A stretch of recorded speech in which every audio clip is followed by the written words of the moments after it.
رب العزال خالق کائنات رب ذوالجلال په دغې مبارکې میاشتې په آخر او د یو عظمتونو نه ډکې میاشتې په اوایلو کې زموږ ستاسو د جمعې مبارکې دا حاضري دا لیدل اوریدل په خپل عظیم بارگاہ کې قبول و منظور فرمائی.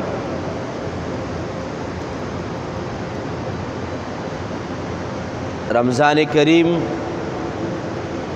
آمد دے. رب العزال خالق کائنات دمون راتلون کے بابرکت میاشت فیوزات و برکات و تجلیات او ظاہری باطنی روحانیات زمون استاسو نصیب فرمائی.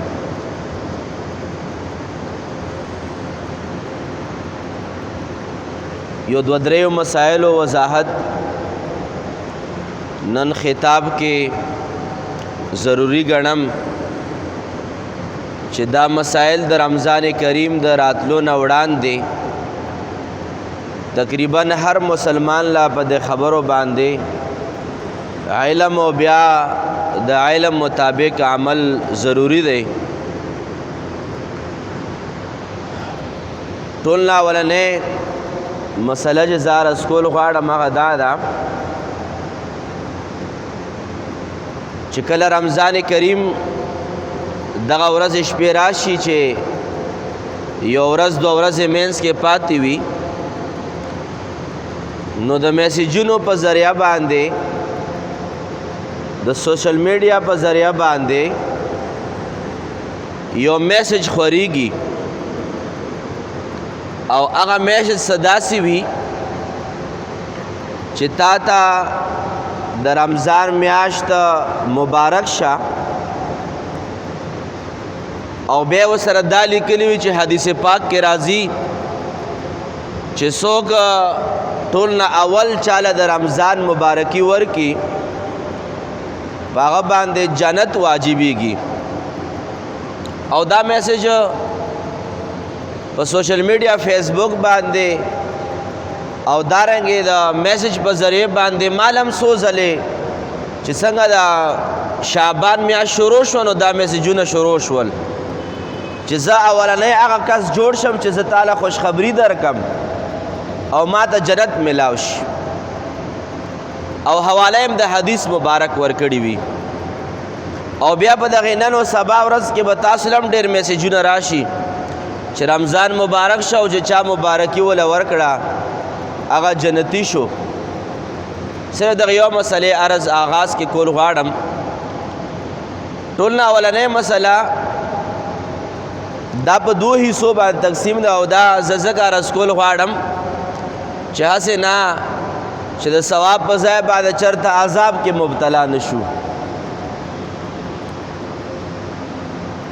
د دغې مسئلې دوه صورتونه دي. یو د رمضان مبارکی ورکول دی او یو د رمضان مبارکه اجر و ثواب بیانول دی د حدیث پر رڼا کې. یا ساته د رمضان مبارکی د میاشت مبارکی ورکول جایز دی.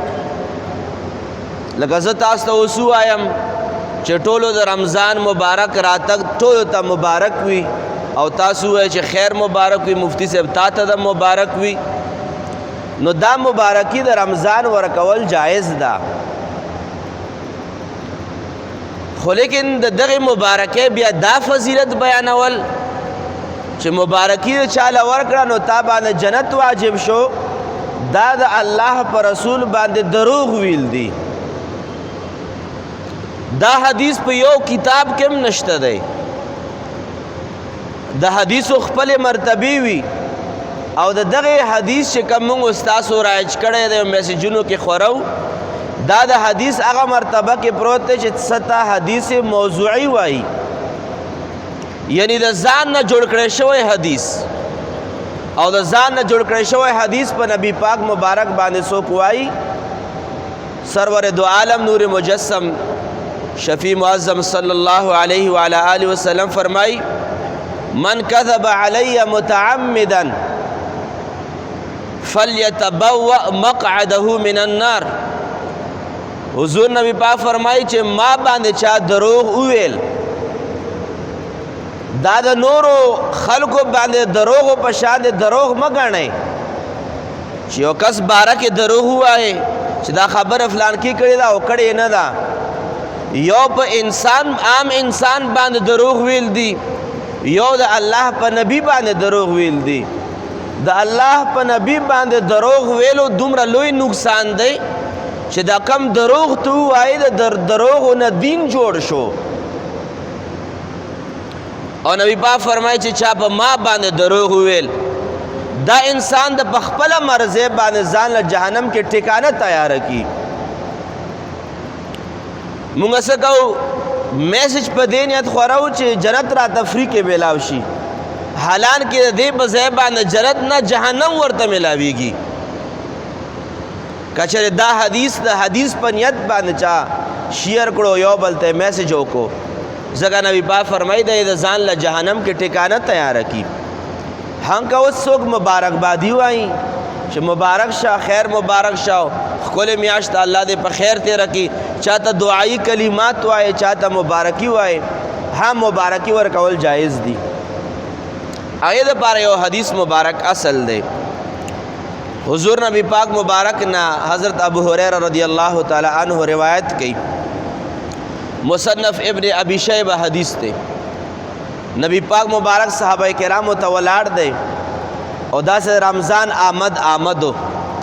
نبی پاک مبارک ابو هریره رضی اللہ تعالی فرمائی، نبی پاک خطاب کی صحابہ کرامو ته، وهو یبشر اصحابه قد جاءکم رمضان شهر مبارک.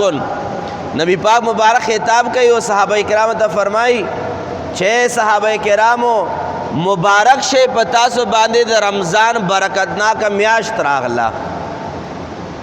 د دغه حدیث مبارک د دغه الفاظو نه امام ابن رجب الحنبلی رحمه الله تعالی دغه حدیث په شرح کې لیکي چې قال بعض العلماء هذا الحديث اصل في تهنئة الناس بعضهم بعضا بشهر رمضان.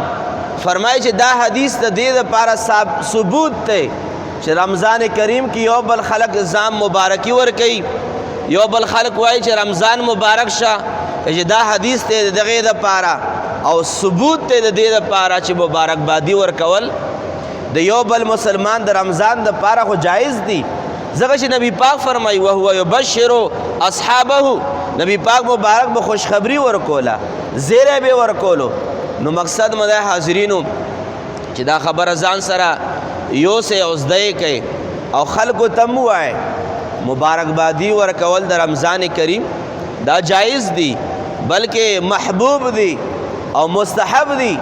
ځکه چې مبارکبادي دا دعایي کلمات دي، دا د دعا الفاظ دي او د دعا الفاظ د بل مسلمان دپاره ویل په دې کې څه حرج نشته دی. خو دا خبره زه په زګو الفاظو باندې وایم او ضرور عرض کول غواړم چې که چېرې چا میسج خور کړی هم وي یا فیسبوک باندې چا پوسټ شیر کړی هم وي، هغه پوسټ ډیلیټ کول پکار دی او د دغې دپاره استغفار او توبه ویستل پکار دی. ځکه چې تا په حضور نبی پاک باندې دروغ وویل او د حدیثو دروغ ویل، لکه څنګه ما د حدیث په رڼا کې دا خبره بیان کړه. نو دې وجې نه حضور نبی پاک مبارک په سختو الفاظو باندې منع فرمایلی ده. خبرې ډېرې زیاتې دي، خو لیکن دویم نمبر اهم مسئلې طرف ته به راشم او دا هم د زړه کې قابله ده. په دې ورځو کې مسلمانان په دې مسئلې سره مخامخ کېږي او ضروري ده